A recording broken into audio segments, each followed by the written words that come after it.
and immediately I was addicted. And I guess at that point, I was for the first time getting a sense of the difference between what you might call power by the hour business models and share of value business models, or, what I'd call headwork over footwork. And, the stock market's a kind of a share of value thing. And, if you're cutting hair, it's a power by the hour thing. Now, I wouldn't have had that language then, but yeah, it was very addictive, the idea that you could make money with no work. Okay.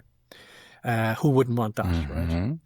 So that started the journey, okay? And that's, over 30 years ago. And then I started reading, pretty much everything. And, when I was thinking about this before coming out to chat with you, I think back then I was curious and clueless, yeah? A little bit curious and very clueless.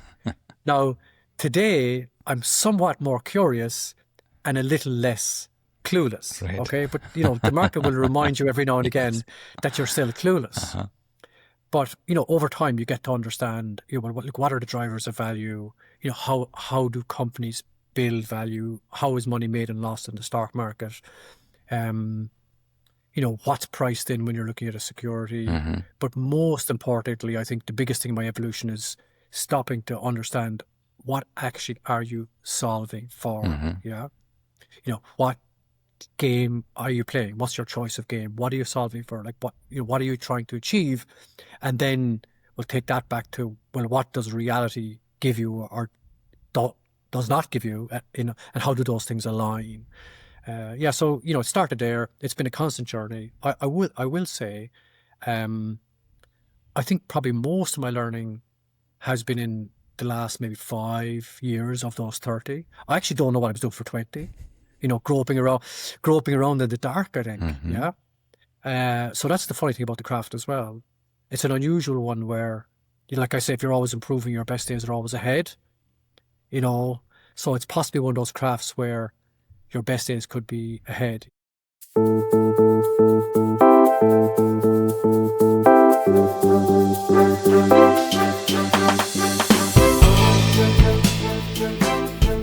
Welcome to Talking Billions. We talk about big ideas, big inspirations, big topics. We take on the hardest topic of all, money.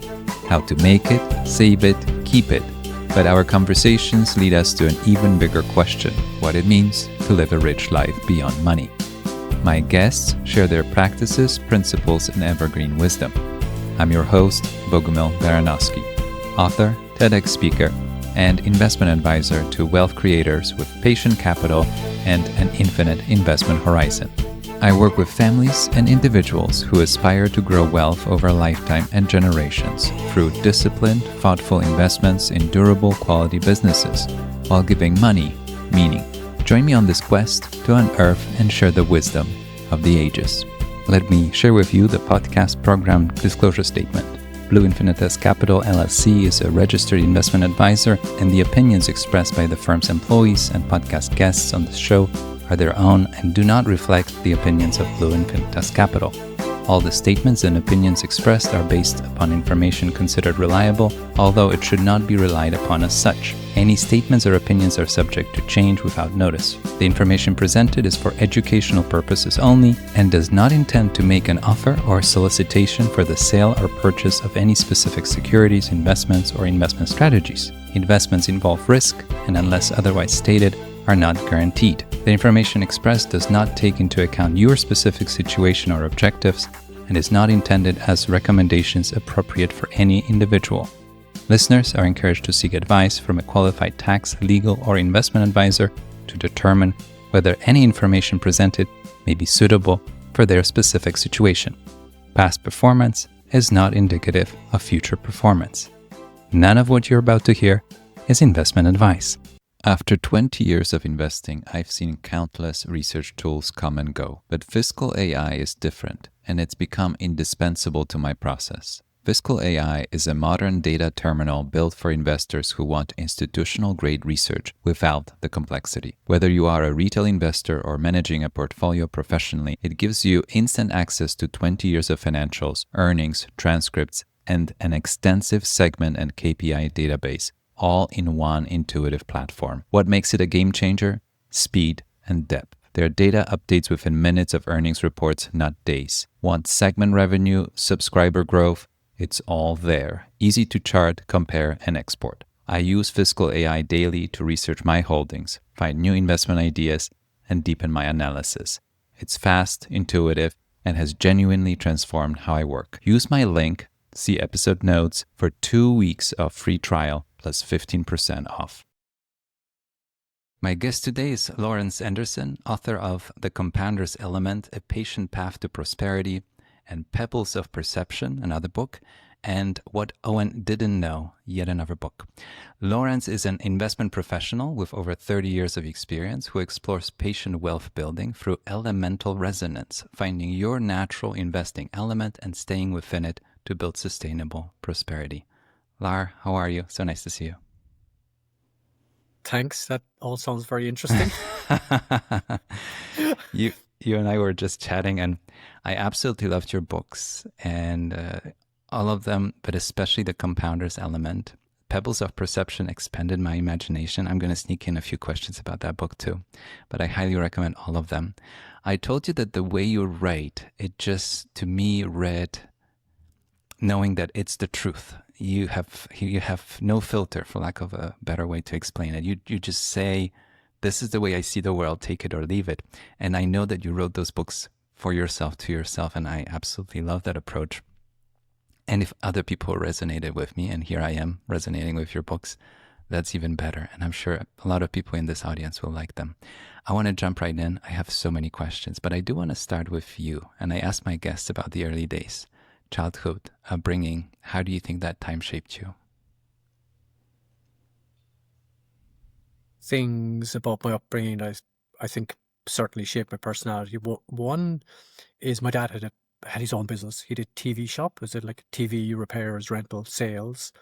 And I worked there from a young age, and I guess got a first-hand experience of, what it's like to have a customer, to look after a customer, all those things. What it's like to make a pound as it was back in the day, euro today, how hard it is to make a euro in the real world.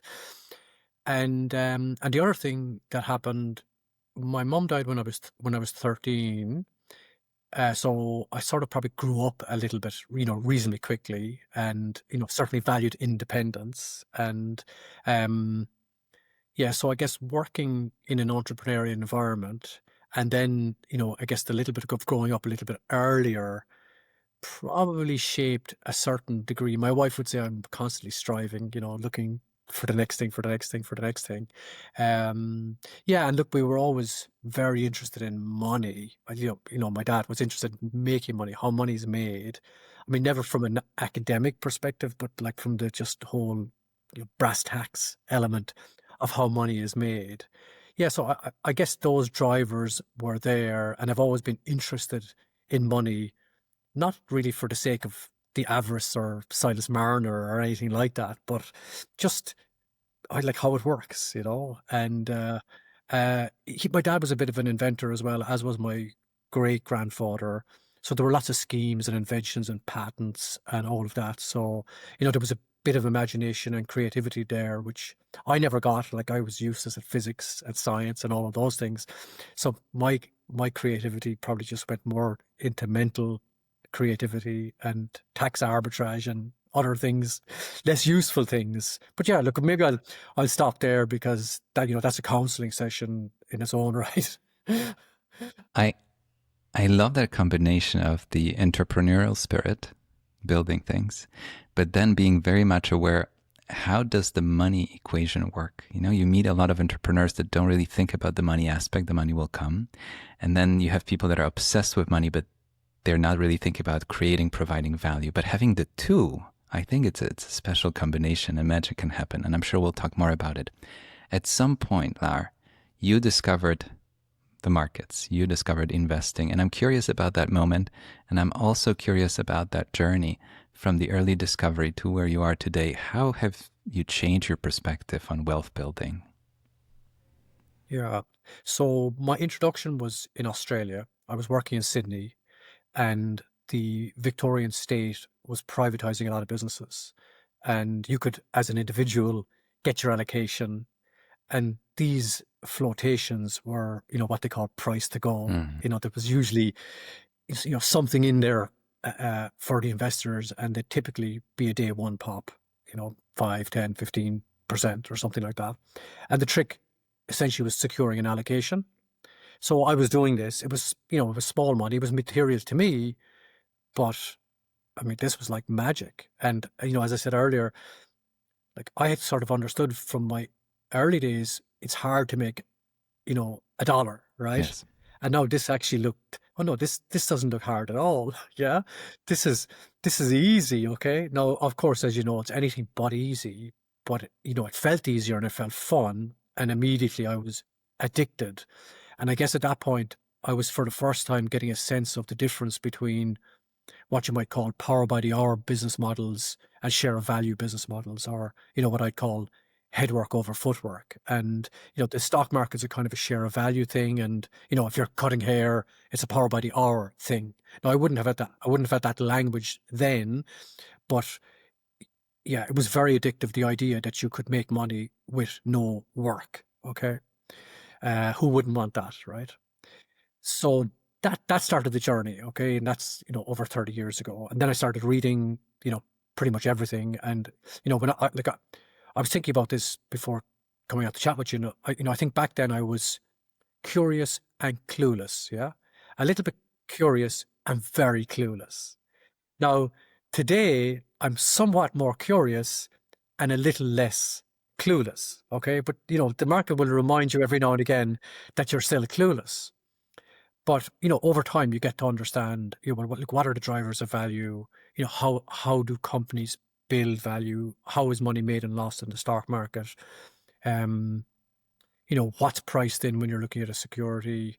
But most importantly, I think the biggest thing in my evolution is stopping to understand what actually are you solving for? Yeah, what game are you playing? What's your choice of game? What are you solving for? Like what are you trying to achieve? And then we'll take that back to, well, what does reality give you or does not give you, and how do those things align? Yeah, so it started there. It's been a constant journey. I will say, I think probably most of my learning has been in the last maybe 5 years of those 30. I actually don't know what I was doing for 20. Groping around in the dark, I think. Yeah. So that's the funny thing about the craft as well. It's an unusual one where, like I say, if you're always improving, your best days are always ahead.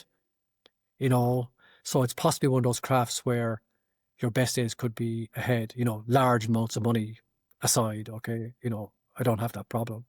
Um, yeah. So maybe we'll stop there for now. I think it's such a profound revelation that you share. What is it? What game are you actually playing? And I think in the investment profession, it's very easy to compare yourself to the wrong peers for the wrong reasons at the wrong time, with the wrong time horizon, which leads me to another question. But I mentioned to you how when I was a student, exchange student in Brussels, I grew up in Poland. I picked up a book, One Up on Wall Street, at a small English language bookstore in Brussels on a rainy day. I gave a TED talk about that day. I still have fond memories. And I studied, business, economics, political science. I loved history.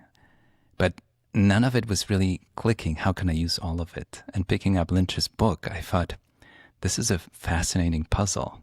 And to me, it felt like a permission to be curious. You talked about curiosity.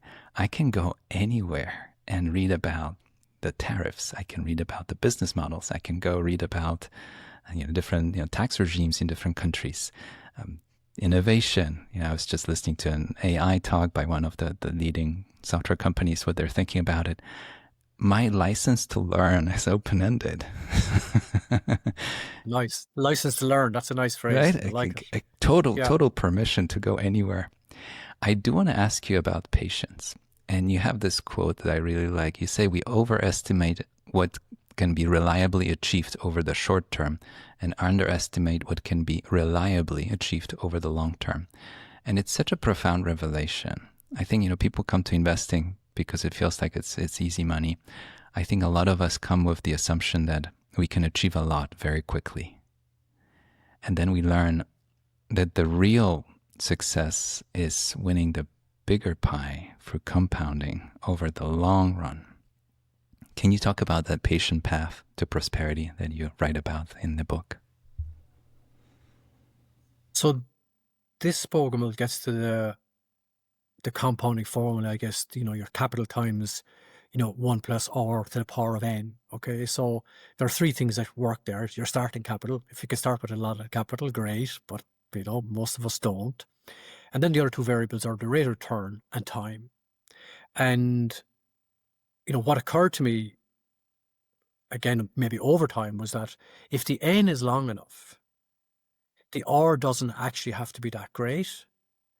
And you can work on one of those two things. I mean, people say, well, why not have both? But, that's quite hard and extreme and rare. But it's easier to solve for a long n than it is for a high r. Yeah. Now, maybe this is not, very clear. So it's easier to survive for a long time by, avoiding stupidity and avoiding the obvious mistakes and keeping your mistakes small. And we might talk about that later, than it is to shoot the lights out and seek high returns, because in the pursuit of those high returns, there's a chance you're going to be roadkill and taken out of the game. And you can almost assuredly, if you have enough N, come out with a very good result. It won't be Hall of Fame. It doesn't have to be Hall of Fame. Right. You can actually probably be Hall of Fame in duration.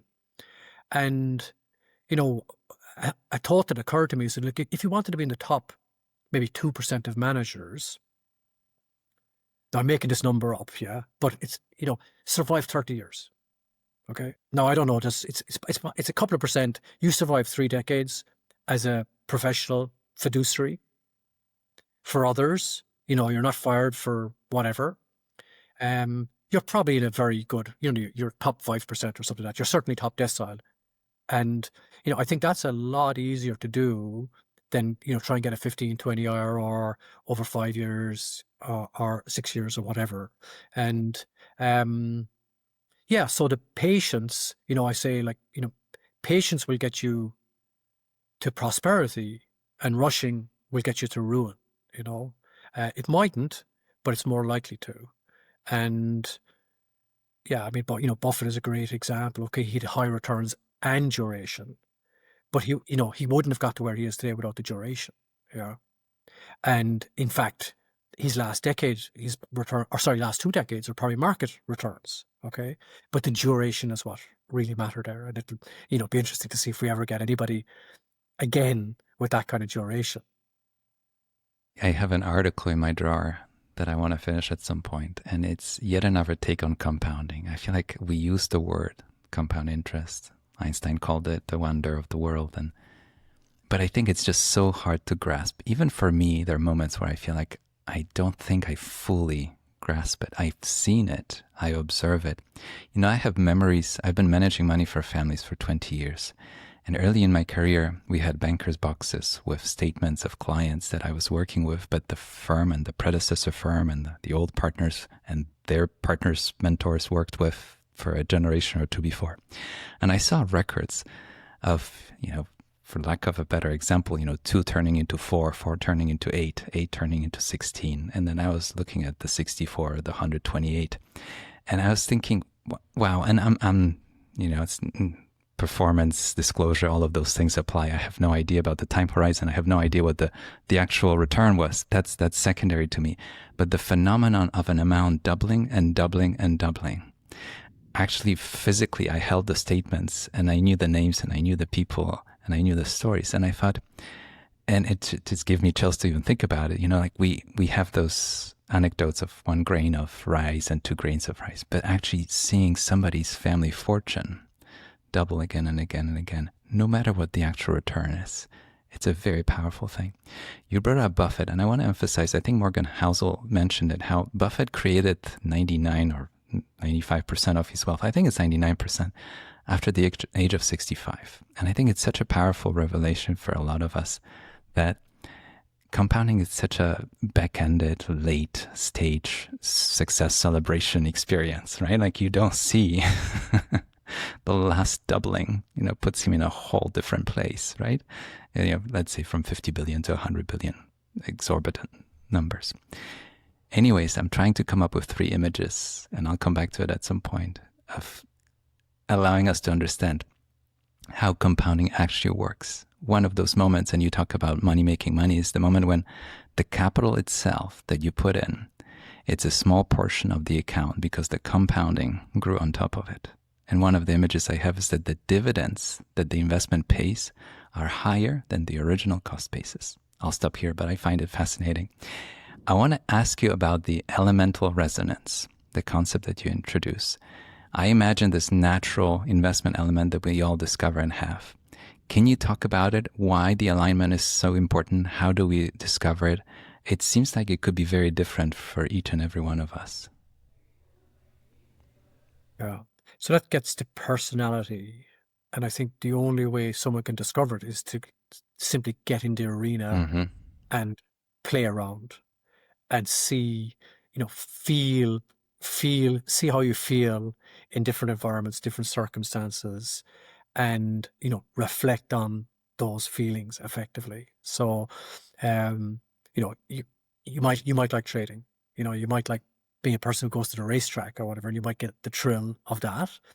Or you might be a person who likes, reflecting, likes making fewer decisions, likes making quality decisions. But I think for each individual, you can't know until you actually do it. And you might even change over time.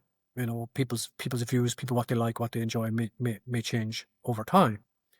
But the importance, there's two critical areas of the importance. Number one is staying the course. So it's, the money is sort of made or lost.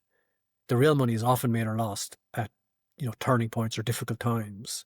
And, staying the course during difficult times is much harder if you are not sort of in tune and comfortable and, I guess, awake and aware and, I guess, in control, feeling somewhat mentally in control in those extreme times.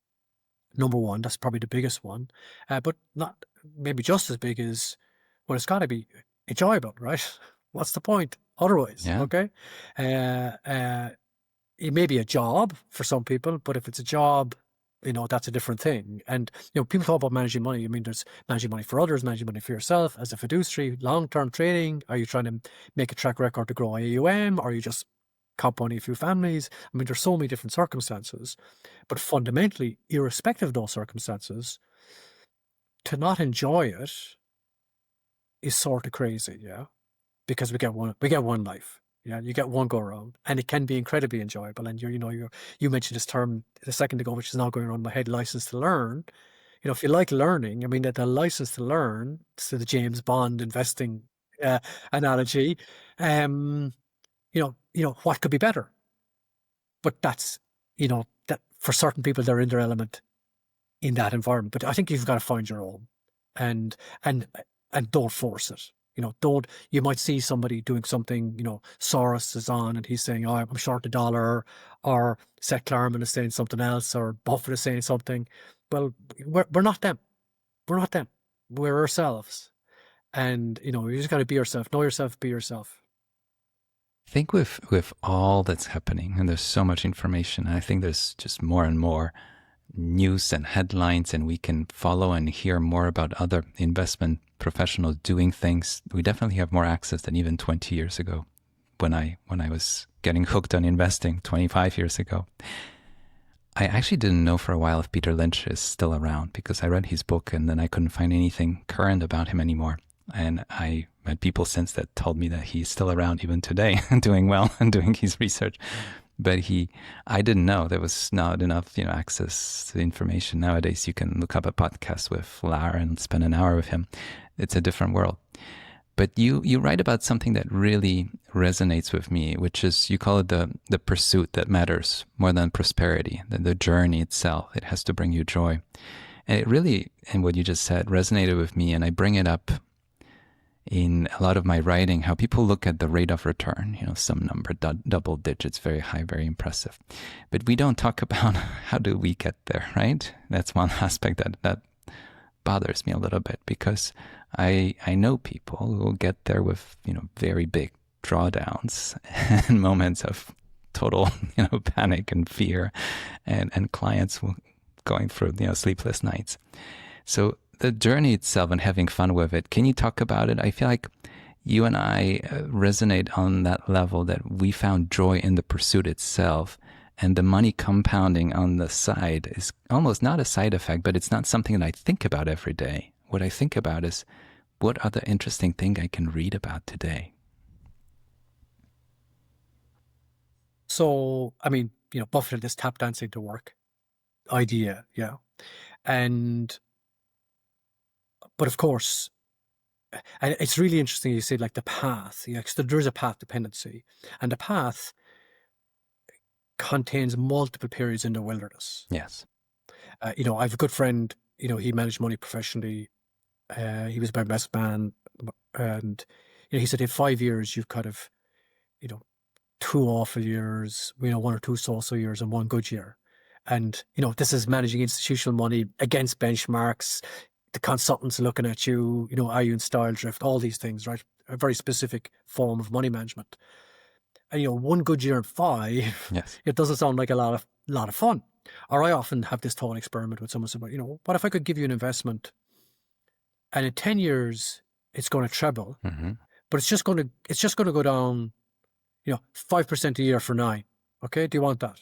And you say, yeah, great, mathematically, Now, yeah, but like emotionally, you can't have that, right? Emotionally, that's very difficult. Okay, and so look, I talk about joy in a journey, and I think you can have a preponderance of joy, but you can't have perpetual joy. Yeah, I mean, you're going to be punctuated by periods of pain, full stop, and there'll be drawdowns, and then all you can do for those drawdowns is kind of treat them with some degree of equanimity, or somehow have a portfolio. I mean, for me, I like to try and have a portfolio where the management teams are the type of teams that's when they get to work. That's when they do their best work. They do the best work in bad times. And you feel, okay, it's gloves off for these guys. They're going to increase market share. They're going to take out a competitor, if they have strong balance sheets and they're good at what they do. And, there are certain companies, a small cohort that are in that.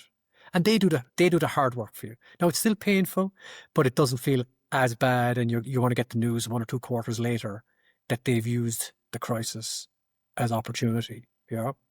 Or you can judiciously rebalance your portfolio at that particular point in time and maybe, upgrade quality or upgrade value or something like that. But it's, I mean, joy means nothing if there isn't such a thing as pain. One can't exist. You can't have a happy day if there isn't such a thing as a sad day.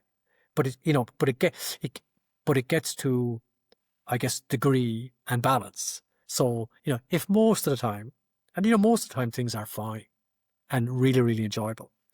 And then, you've sort of just got to suck it up when they're bad. But I wouldn't like to trivialize it, and it's not for everybody. And, I've had plenty heavy, hard drawdowns, and, COVID it was the most recent one. You're sort of giving back 5 years and you're kind of saying, what's this all about? What's the point? Yeah, this is a stupid game. Yeah, what's this all about? And you kind of dust yourself off, and you continue. Yeah. You bring up so many different thoughts. COVID, March 2020. I actually have vivid memories of that time, for many reasons, but also because I took a lot of calls from friends, clients, and fellow investors too. And I realized that we're all, an obvious realization, we're all different and we all respond in different ways. But sometimes I was surprised because I knew some folks that were calling me that had a lot more experience. I have 2 decades of experience, at the time 15 years of experience. So I saw a thing or two. I haven't seen it all. I've seen a thing or two. But they had twice the experience that I had, and they told me, I'm done here. I don't want to go for another period of 5 years of me getting back to square one. So I'm just gonna get out here. And these were folks that just got to the point of they will not take it one more time. And they walked away, and they sold, and they cashed out, and then liquidated a lot of positions in early March of 2020. I don't know if it was at the very bottom or close to the bottom. I have no idea, but painful enough, especially given that the market did recover in the second half. And obviously, we had this bull market that followed. And I mean, in some way, it continues to today. But anyways, they had a hard time coming back, and some of them came back, I mean, in a peculiar way at the worst of times, a year and a half later, when we were due for another correction. I'm sure there are a million lessons here, but what I found, and I haven't seen a study that really shows this in a way that I would love to see, is that when it comes to investing, it's the moments when we get out, either out of the market or out of ideas that we might even know very well and have had in the portfolio for a while, exiting them prematurely. I think more money was lost or not gained from that than many other fears and dangers that we think of the market. Because I was a part of so many conversations when we did buy the right thing at the right time. We obviously had a lot of lemons, no doubt about it, but we did buy some really great things. But holding on to them for a long period of time proved to be extremely difficult. And do you have some thoughts about it? Because when you're smart, there's no limit of ways of talking yourself out of an idea. There's just no limit to that. You can really talk yourself out of the best idea.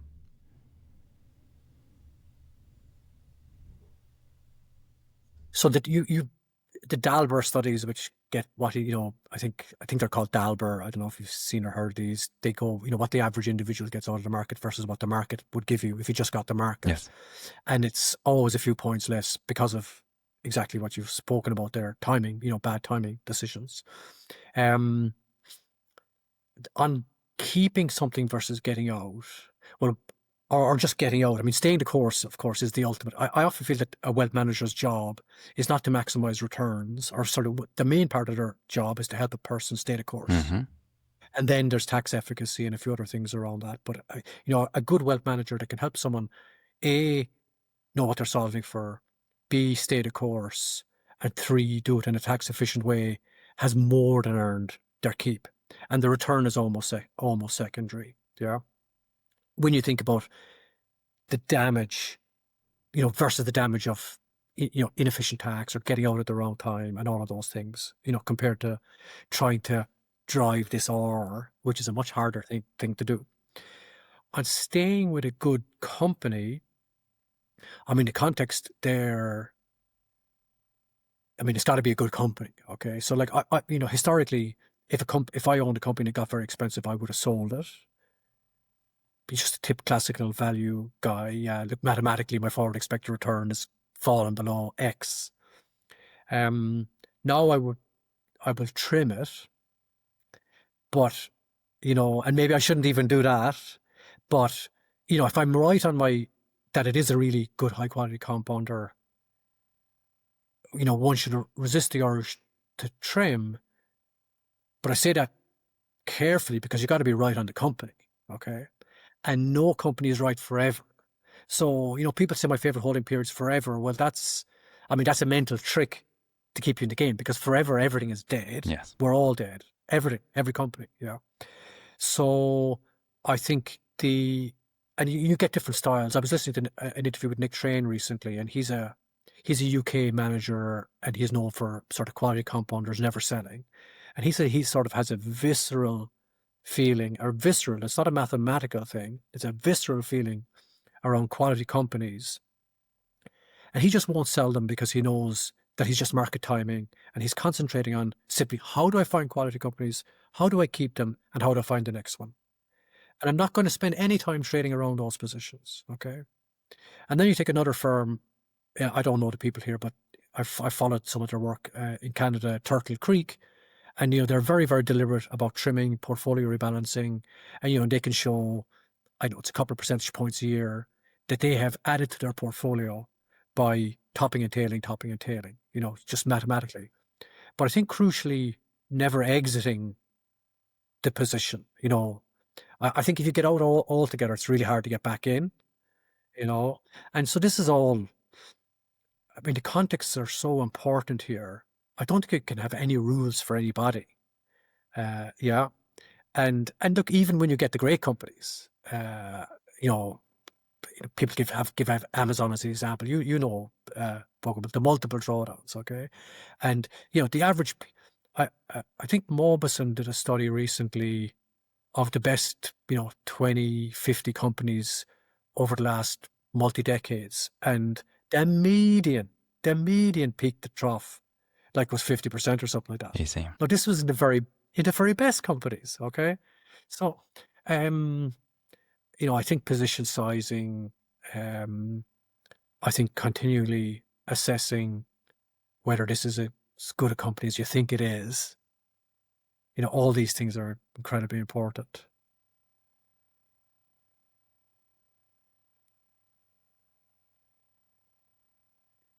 You've frozen on me there for a second.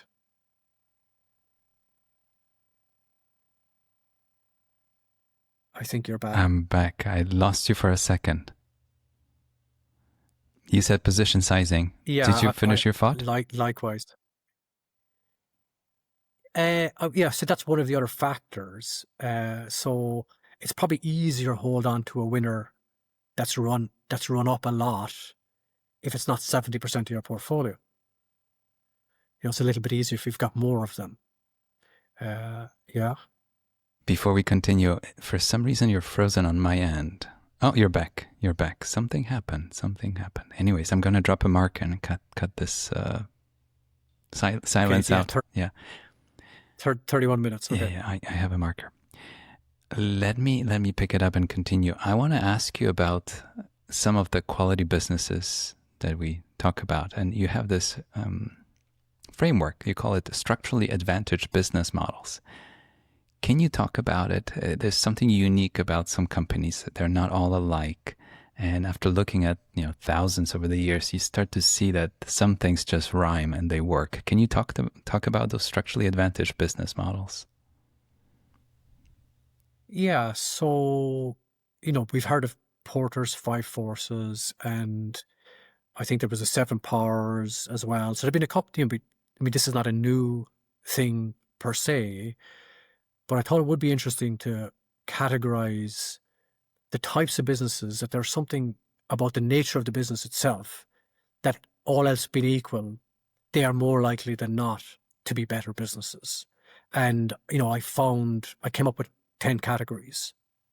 And, some of these would be well known, like, scaled two-sided marketplaces with network effects or something like that, say like a Visa or a MasterCard, or, one I call privileged perch, which is, you've got some, Moody's or S&P would be in this category where they've got, a particular standard that, gives them a particular value.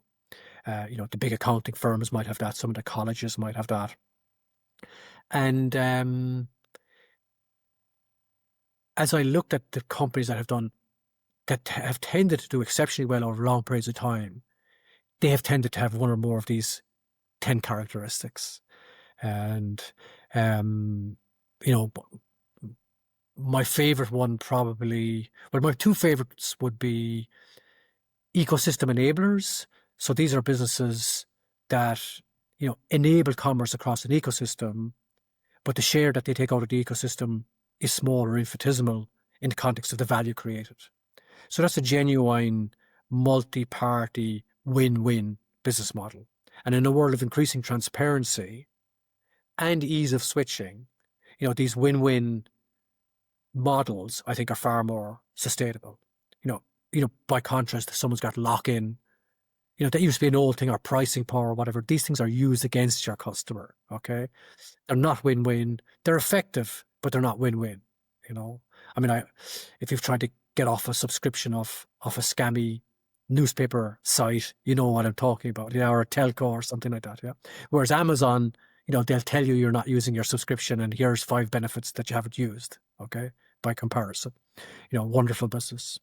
And then the other one that I think is really interesting, which came from Nick Sleep, is the scale efficiencies shared model. So these are your low-cost providers. And, these businesses that, essentially reinvest the benefits of scale and profitability into a better customer proposition. are incredibly hard to compete with. And what they lose in margin, they tend to make up for in volume and market share. Now, it still has to be profitable margin and, profitable return on capital employed, but they more than make up for it in volume and market share. So, in the States, this would be Costco, Southwest back in the day. In Europe, we've got Aldi and Lidl or Ryanair in the airline world. And, even a capital intensive business, like say Ryanair, for example. Now, Buffett sort of put the curse on our airlines, but, it's been a wonderful business, high returns on capital employed, and, incredible value for money for the consumers. And extremely difficult to compete with. And, I think there again, everybody's a winner, perhaps maybe suppliers, although they do also get a reliable base load, counterparty or customer, I guess, if their standards are good. So, there are a couple in particular that I like. It's so fascinating, and so many ideas come to mind. I got to hear Nick Sleep speak at Columbia at Chris Beck's class during his class, security analysis that he teaches. He was kind enough to invite me as a listener, and I got to see Nick. But I like his ideas, and to me, one of the things that spoke to me is that the 100th store added to the chain, right, benefits the very first store you ever opened. And because for one of many reasons that you go to your suppliers and you say, I have so much more volume, give me a better discount. And you go across the board and all of your stores benefit. There are those moments where you feel like, oh, that's different. The other thing I want to mention, I had James Emanuel on the show. You might know, and his work and his Substack, and he's just a fascinating. I'm looking around. I've just finished his Fabric of Success. It's such a good book. That's really weird. I love it. Yeah, I really enjoyed it. Yeah. So many thoughts in this book, but one of them, the point I walked away with, one of many, was that even in seemingly bad industries, you talked about airlines just a second ago, there might be somebody going about them in a completely different way and surprisingly doing a better job. His lesson is, pay attention to who's running the business and how. But to me, it was fascinating because he has a collection of examples where you would say, this is a bad sector, bad industry.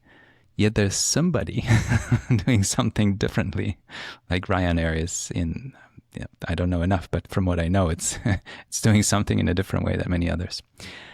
I want to bring up something that I heard on the podcast lately. And it was from a software company CEO. And he talked about the paradigm between the cost and expenses. Speaking of what you just mentioned, he said, in so many, that's what I heard. I'm extrapolating what he said. But the point was that the costs are going down. The pricing is kind of locked in. You pay $20, or $10, $20 a month. But the cost to provide the service goes down from, 12 to 6 to 2. And you're not going around thinking, okay, I've been paying $20.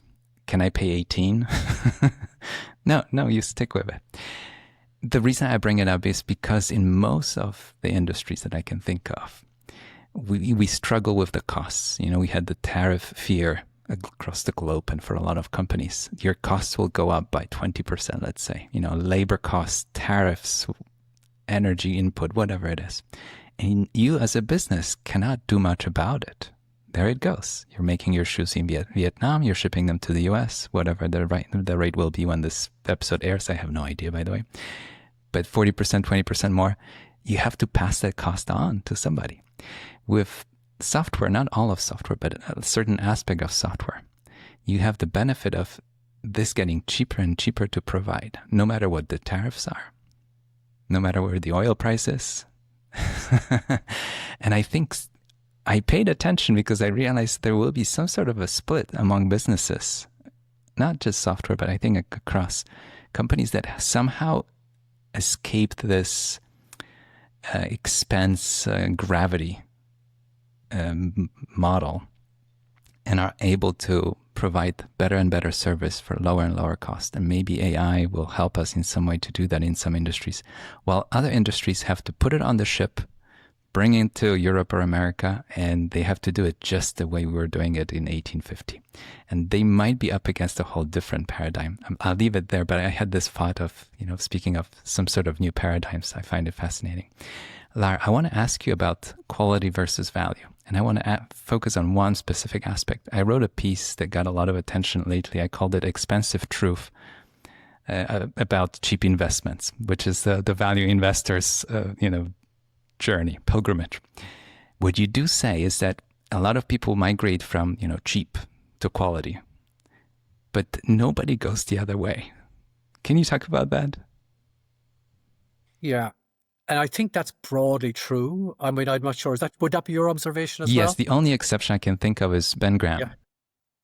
Ben Graham, 1920s, very different world, lots of growth, lots of promise. And then he ran into the Great Depression, the whole country did. And he had to rethink his approach, and he went the other way. That's the only person I can think of off the top of my head that went the other way. So I've been wondering why that happens, because people are supposed to be learners, okay? So if quality was better, like mathematically better, and it gave you a better outcome, you'd think people would just go immediately there. But the stock market's a pari-mutuel system, and who knows? I think the main reason, I mean, there are two reasons possibly. One is that it's just simply better, and people eventually figure it out, but that can't be the case necessarily forever, because prices change, and if everybody recognized that quality was better and quality got bid up to, people use Costco today 50 times as an example, or whatever.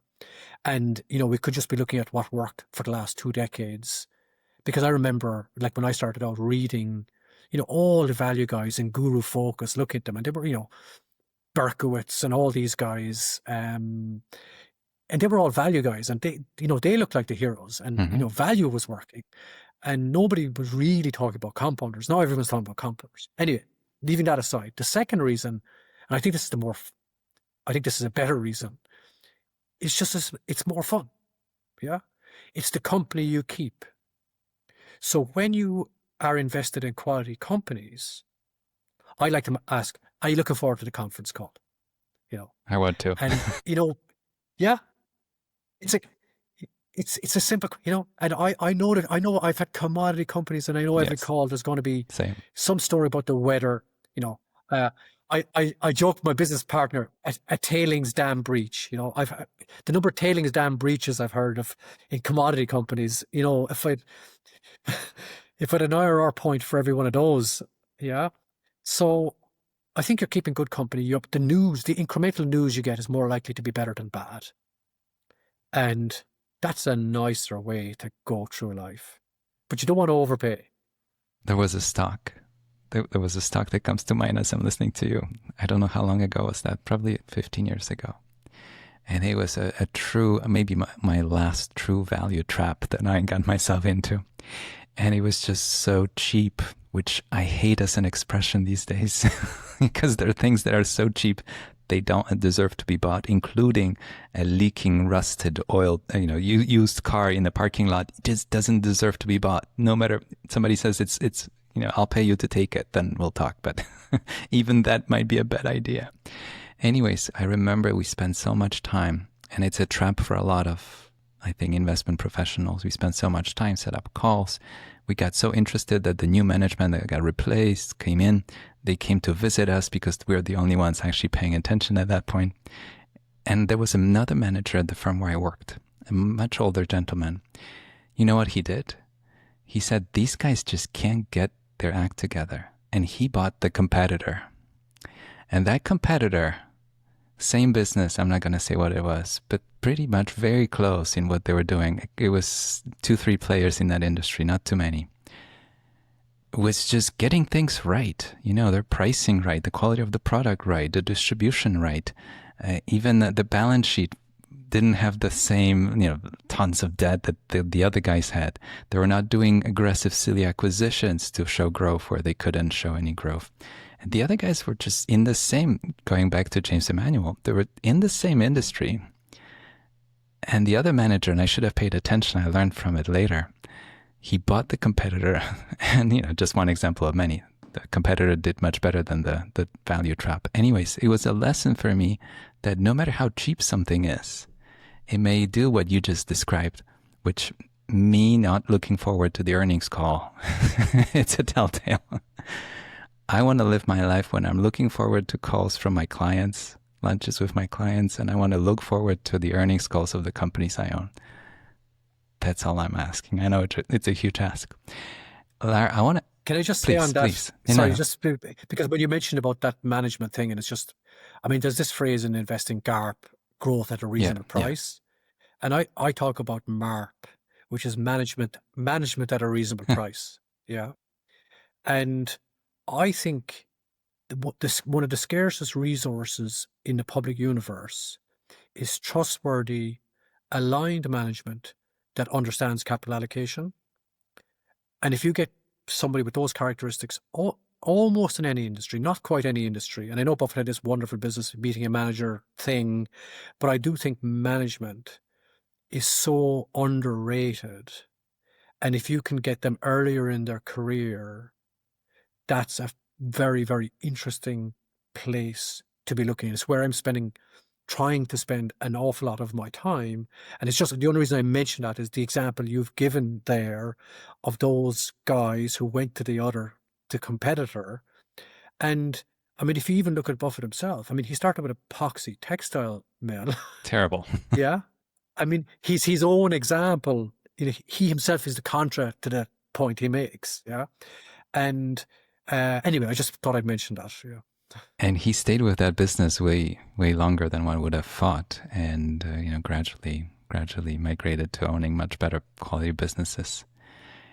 It's a lot of work, but it's a different kind of work to find those businesses. I feel like emotionally as a whole, we talked about journey, holding on to. People forget, but Ben Graham was buying and then selling the 50-cent dollars. And I had a long conversation with Chris Mayer about it, who wrote The 100 Beggars. And he said to me something that really stayed with me. He said, sometimes it's worth paying a full dollar if you're getting $100 bill. And it's something you just can't unsee. And I've seen stocks, go down 80%, but I've seen stocks grow from 1 to, at least 50. I don't remember one going to 100 yet, but it's been only 20 years, so give me some time. But I've seen stocks go up, 10, 20, and 50 times. I've seen that. And holding on to those, does all the work for you. It's not easy, it's hard. And related to that, I want to ask you about the daily price challenge and combine it with the idea of an information diet. I think the two somehow merge in my head. I don't check prices of my stocks. I actually had to build a spreadsheet that I called a heat map to remind me that some of the stocks are down and I should buy probably more, or at least pay attention, because I don't check the prices every day. It gives me no satisfaction or no information. I have no idea. The stock I've held for 10 years, it's up 3% today. What am I supposed to do with it, right? Like, it's no. Can you talk about this conscious information diet? And related to that, how do you deal with the daily price? Love to be able to not look at prices, but my curiosity gets the better gets the better of me. But that aside, I think there's a framing here, which is this volatility is a source of your opportunity. So it's back to Graham's, is the market there to instruct or serve? And, once you kind of get that framework in your head that this is, no call strikes, these are just varying prices. You can ignore them. You certainly don't want them beating you around the place, but they're there to give you some optionality. And even more importantly, they're there to give the good management teams who are good at capital allocation optionality. And I think a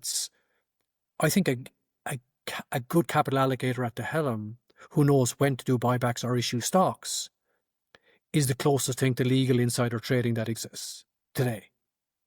Yeah. So I shouldn't even call it insider trading, but it almost is. Like, it's kind of crazy if you think about it, but only in the hands of somebody who really gets it. And that's actually rare, because we know that most stock buybacks are actually terrible. And most of the time they're just simply, dealing with options, stock options, principal agency issues. So I think it's just a mental capacity. This is a river of free optionality, and it's there to serve you, and you put that aside.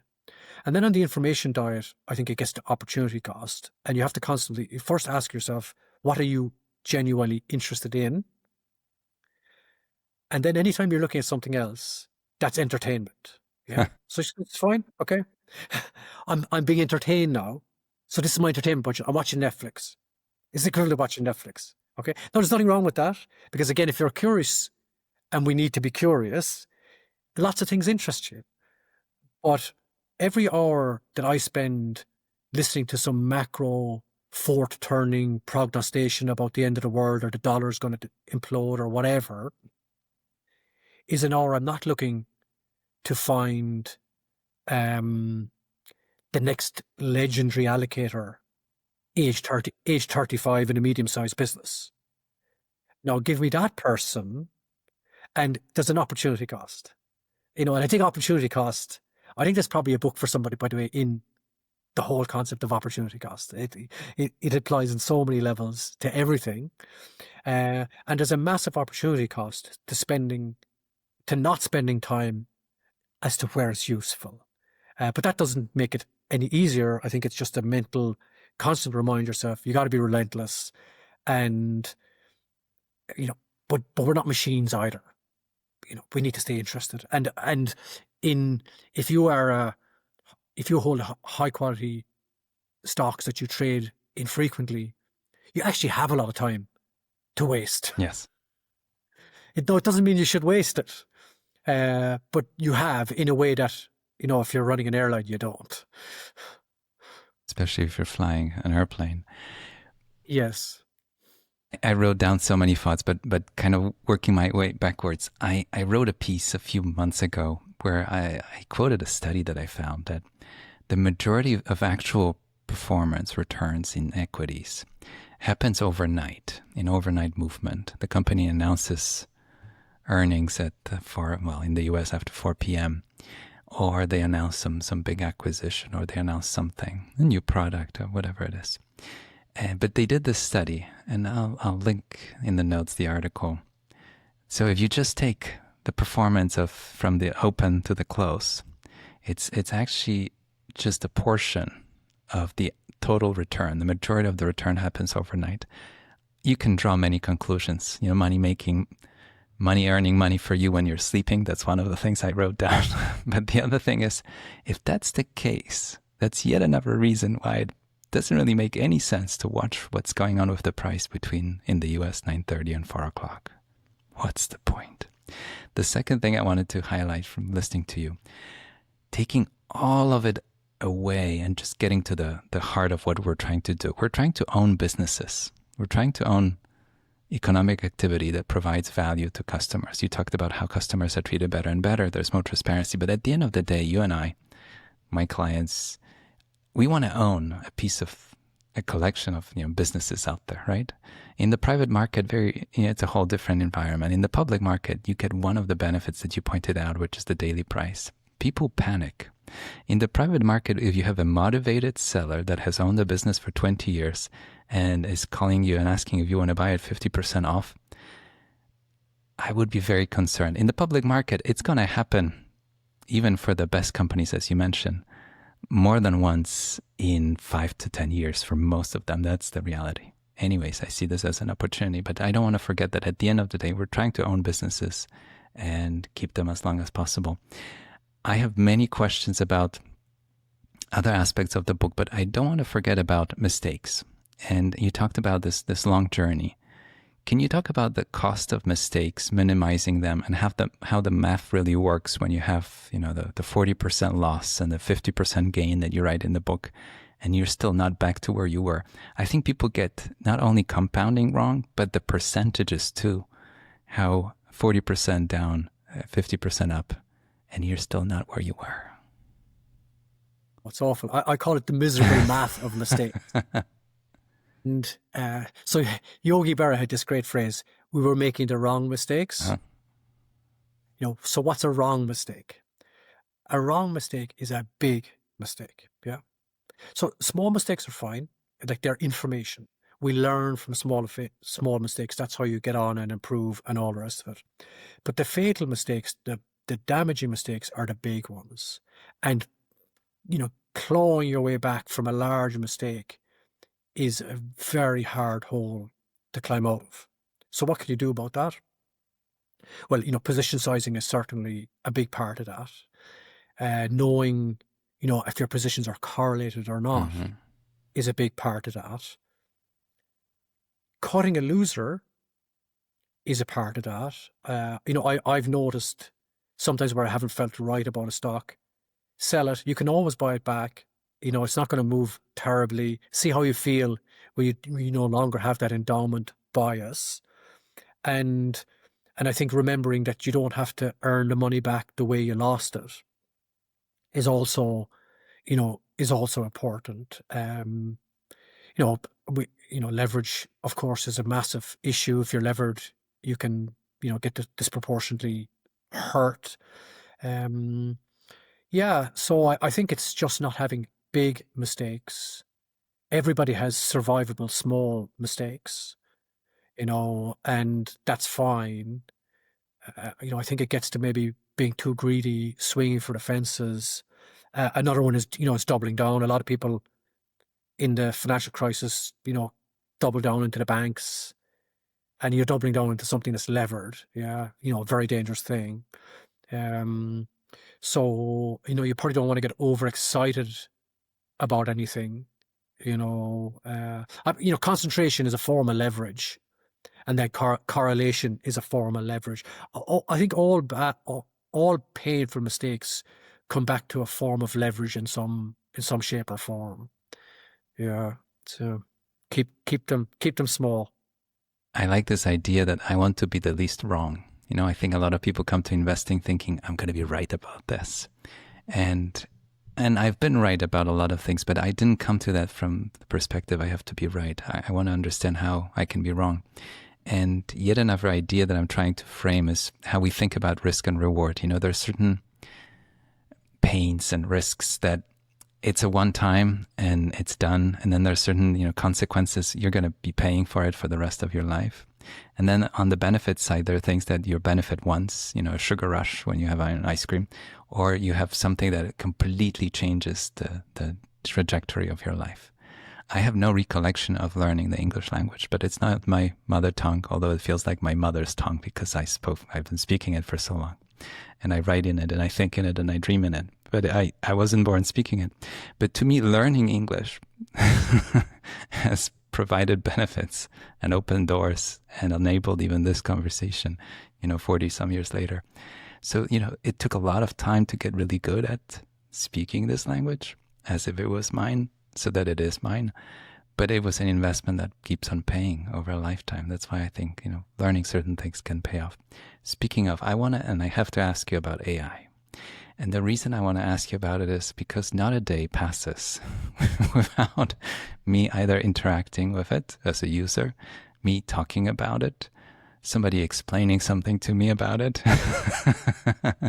somebody telling me that I'm right or wrong about it as well. So you have this quote in Pebbles of Perception. You say, clever minds come up with intricate explanations which are more about showcasing their knowledge than arriving at the most reasonable explanation. I think with AI, now we have this open-ended resource. I can look very, very smart very quickly, not knowing what I'm talking about. I often joke artificial intelligence. So, what's the opposite? It's real stupidity. And, we've got plenty of that. So maybe we need the antithesis to some of our real stupidity. And are you finding it useful? Yes. And it solves a lot of very small and very big problems for me and fills in the gaps. But I do have to tell you, I see this phenomenon that until you show me a tool, I didn't know I have a solution, or sometimes I didn't know I have a problem.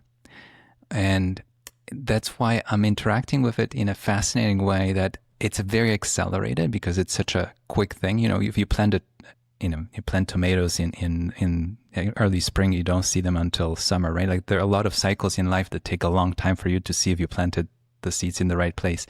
But with AI, within seconds, you can change. I feel like I've already changed the way I ask questions because I realize that sometimes I might be slightly imprecise about what I asked, because a human, if you know me very well, even if I have not phrased this question perfectly, you know what I'm asking about. Or if you're in my field, you know what I asked about. And I realized that I taught myself to ask better questions and ask them better, if that makes sense.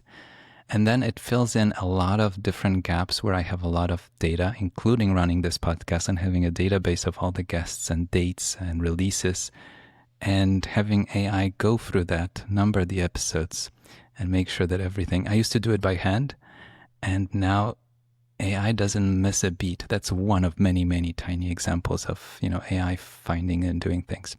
For research, I have to tell you, I've been thinking a lot about it. I'm curious about your perspective. The word is a summary. It summarizes things.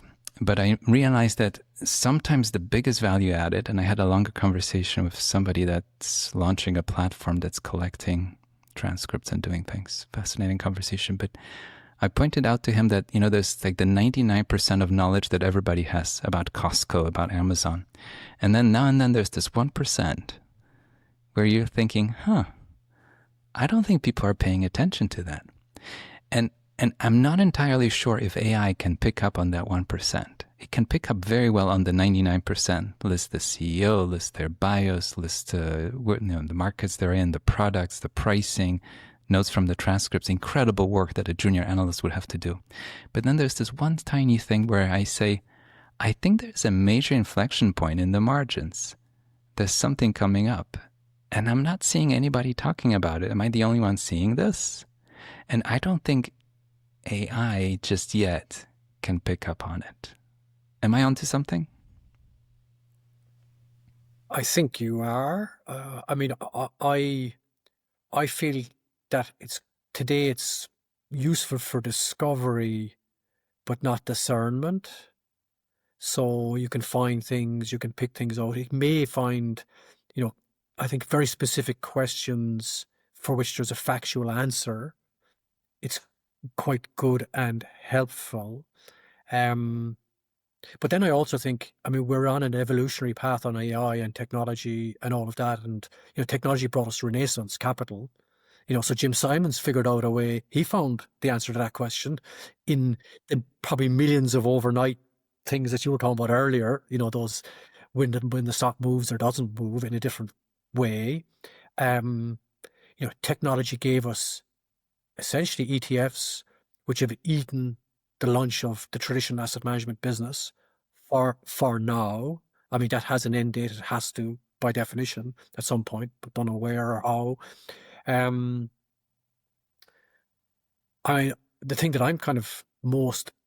that most fascinates me about AI at the moment is sort of nothing to do with our industry. It's really intelligent people on both sides of the debate. Some people like Ben Horowitz saying this is a plaything, and Jeffrey Hinton on the other side, we're all dead, and like that's a big range. Yes. Okay, is this a new Rubik's Cube, or is this like the nuclear bomb on steroids? And I was listening to a Sam Harris debate this morning out walking, actually, sort of just randomly, and no, I'm not trying to. This is language that I wouldn't use every day, but someone says whether this is going to be really interesting or not depends on whether you believe that intelligence can exist in another substrate. Okay, so our intelligence is in this biological substrate, yes, and AI intelligence is in this carbon substrate. Mm-hmm. Can intelligence exist in another substrate? Then you're asking what is intelligence and all the rest of it. And there are compelling cases that this gets super, super smart. And like we saw it in chess. And the example they gave, and I thought was quite interesting, was, and I'm sorry for going slightly over time here, but they would say, well, look, man and machine beats machine. Okay. So Kasparov was beaten by a machine, and he said he never would. And then he was beaten by a machine. He said, well, listen, me plus a machine will never be beaten by a machine. Okay. And I think now that has come to pass. And the analogy, Sam Harris's guest gave us is like, well, it's no ape and machine, relatively intelligent speaking versus a machine. Like the ape is just getting in the way of the machine. Okay. And I actually remember a version of that way back. I used to play online poker for a while. It was a sort of mini fad. And, I had bought software and I was using software. And if I just let the software do the work, my results would have been fine. But when I interfered, that's when I lost money, okay?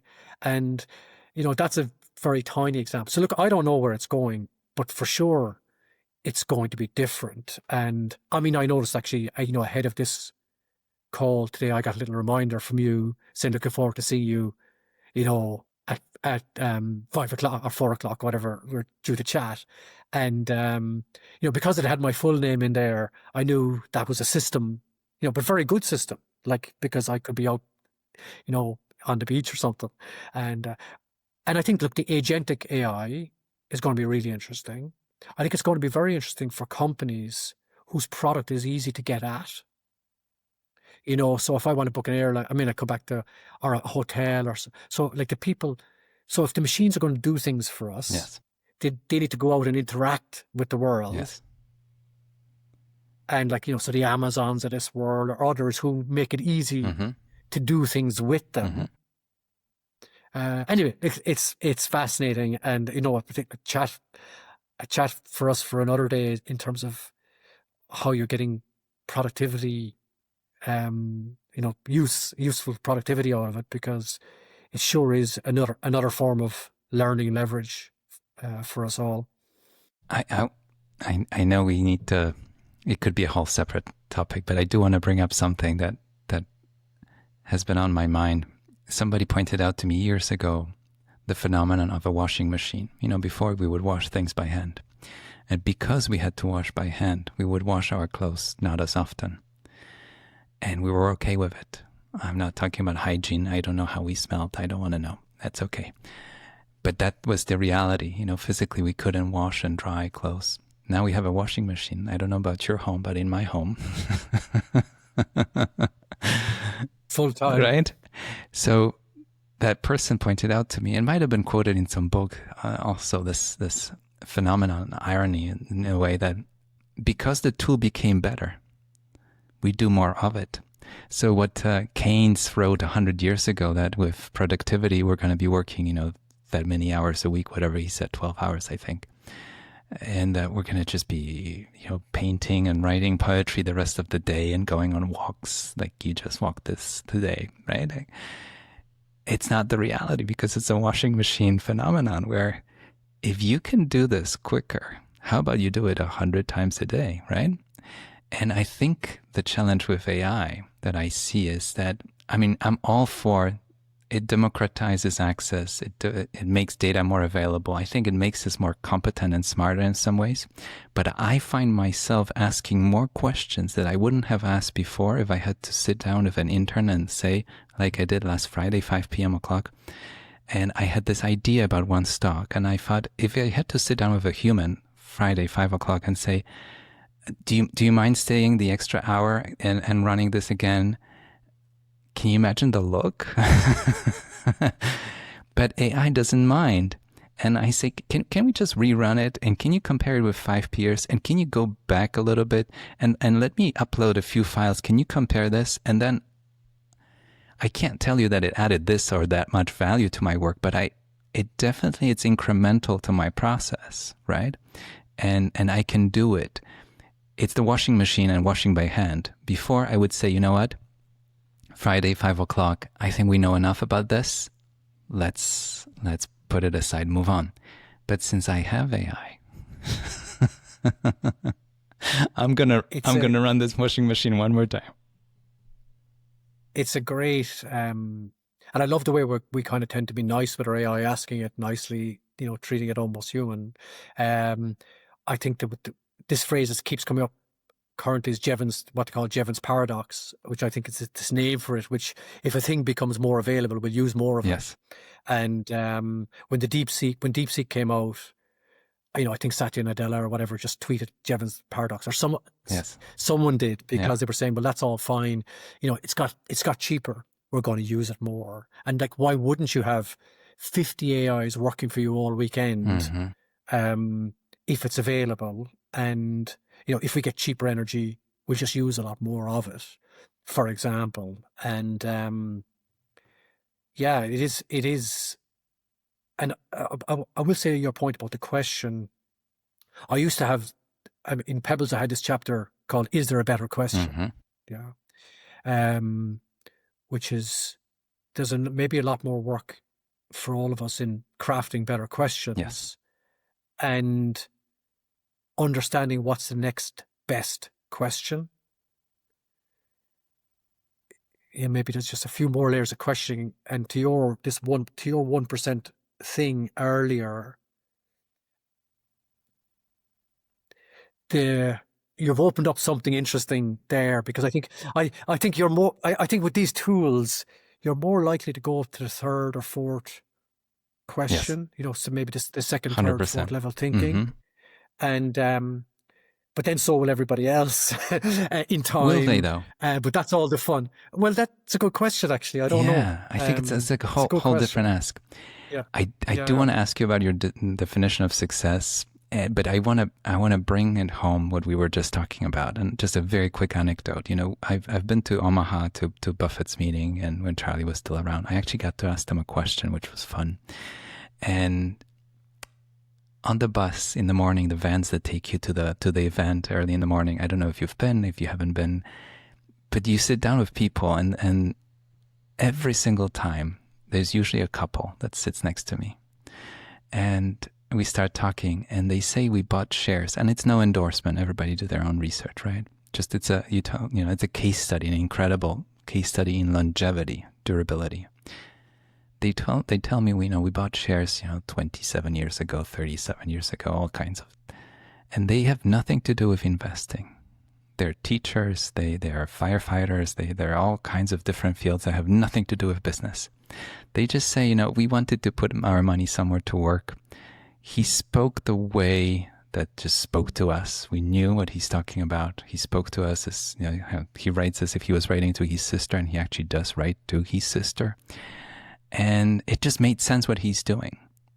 They didn't have the expertise, the time, the competence, the technical understanding to go in and even read the annual report and understand what Buffett discloses in so much detail. They didn't have the capacity to go through, all kinds of in-depth research and read his partnership letters and understand. They just felt like this is the right investment, and they stayed with it. The two things we talked about. And then you have somebody else, and I met a lot of people that will turn every possible stone, and they will still not buy the stock. The stock will double in front of them and double again. And I've met people like that. And they say, you know what, there's just one more thing. And I think for those folks, AI is a trap. And for the other ones, and we're all on the spectrum, right?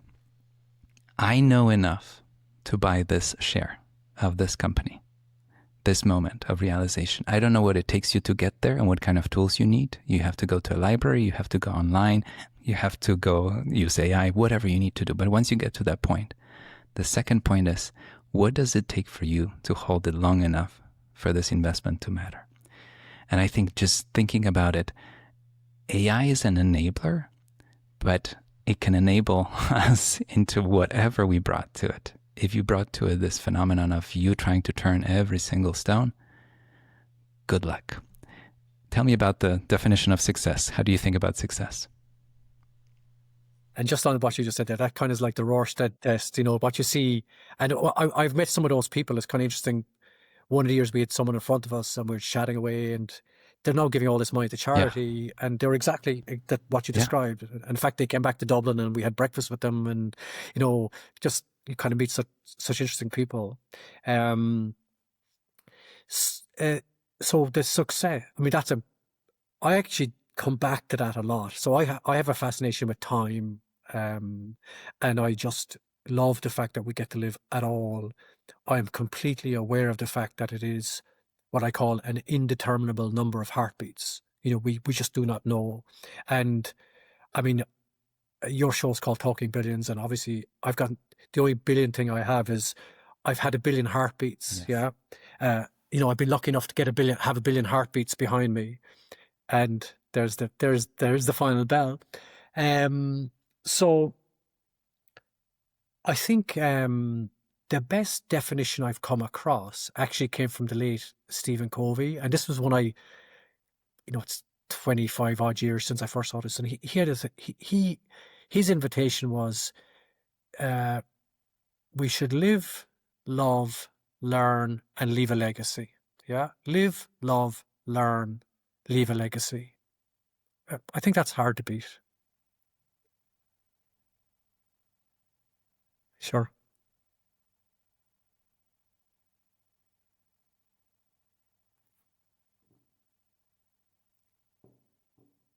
That's beautifully put. Thank you so much. Lara, this was such a wonderful conversation. I can't thank you enough. And we could talk for another 2 hours, but we have to pause here. Easily. And I have a feeling I'll have you back, and I have to ask you more about the other topics you bring up in your books, but I highly recommend all your books, and I really enjoyed it, and I want to thank you one more time. Likewise, and thanks for all your prep, and yeah, it's a fun chat. I enjoyed it too. Before you go, just a quick reminder. If you want to check out Fiscal AI and see how it can upgrade your research process, subscribe using the link in the show notes to get a free 2-week trial plus 15% off. You were listening to Talking Billions.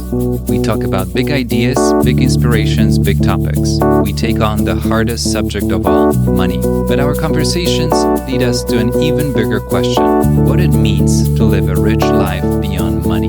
If you enjoyed the show, please take a moment and follow, subscribe, rate, and share with friends and family. We rely on word of mouth to promote the show. One click for you means the world to us. Thank you. Until next time, your host, Bogumil Baranowski.